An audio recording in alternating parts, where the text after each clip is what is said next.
I'm very clear that you are never in charge. You're always responsible for the people in your charge. So I think leadership skills over a period of time evolve, because you tune into the needs, the changing landscape of education. It's a song between the heart, soul, and the mind.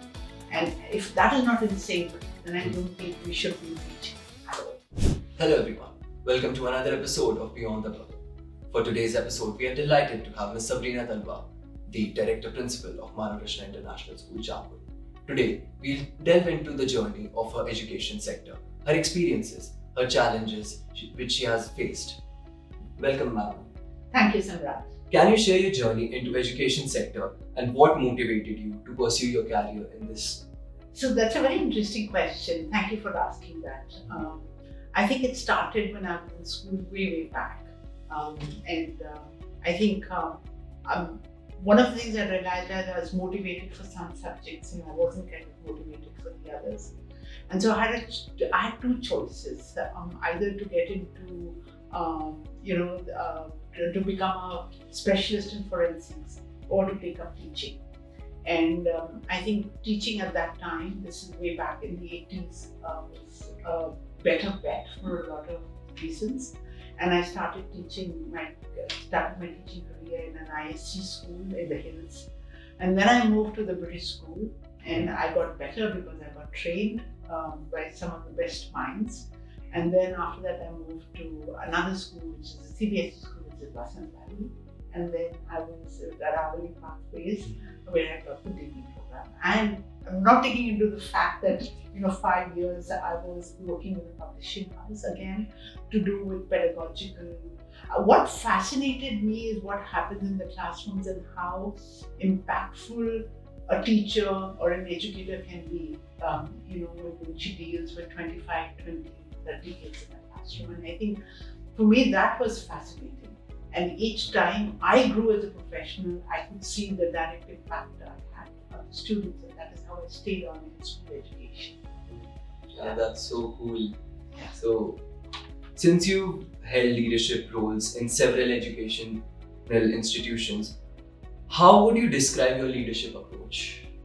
I'm very clear that you are never in charge. You are always responsible for the people in your charge. So, and I love carrying the team with me. I think I'm as good as the team. So whether it's, and leadership can be anywhere. You can be an educator without leadership skills. You can be head of school without leadership skills. You can be a sports teacher with fantastic leadership skills, right? So I think leadership skills over a period of time evolve.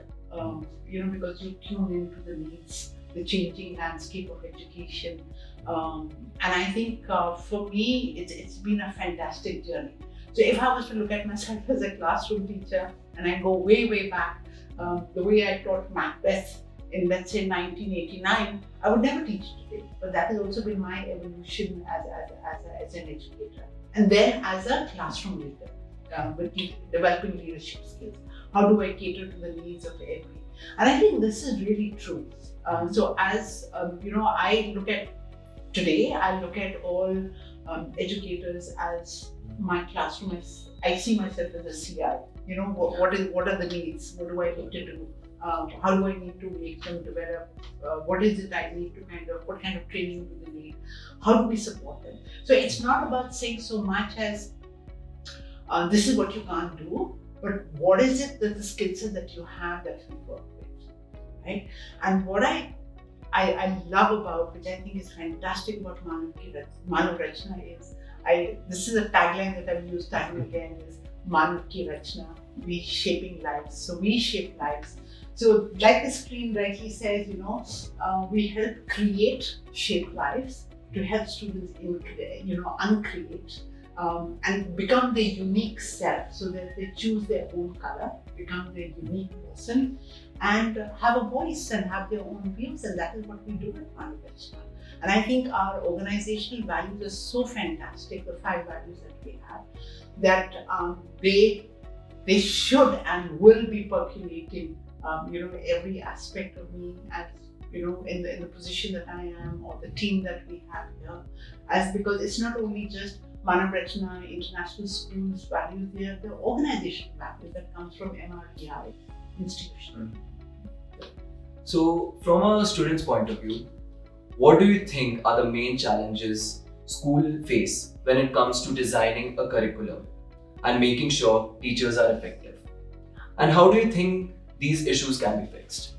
So this requires understanding of how learning happens. This requires an approach to teaching learning. It requires an understanding of pedagogical approaches. It requires teacher training. It requires empowering team members with tools and strategies so that they're effective. So whether it's assessments, whether it's teaching learning, whether it is them conducting themselves in a given situation, I think it's about empowering, because what a team member does or what an educator does is gives a structure. I think they also have to be more effective. These sessions have to be more effectively planned. And I don't think the way our education system has catered to that. It's now catering to that. But if we look at the National Curriculum Framework 2005 and 2023, we can't go wrong because the principles are so strong. And they're really well thought out. They're people of thought, educationists, professors who put it all together. And if we can just implement what a National Curriculum Framework does, we can really revolutionize what is happening in schools today. I'm not saying all schools are there are a lot of schools that are struggling and there are a lot of schools that have arrived. And this is a journey that each one of us makes.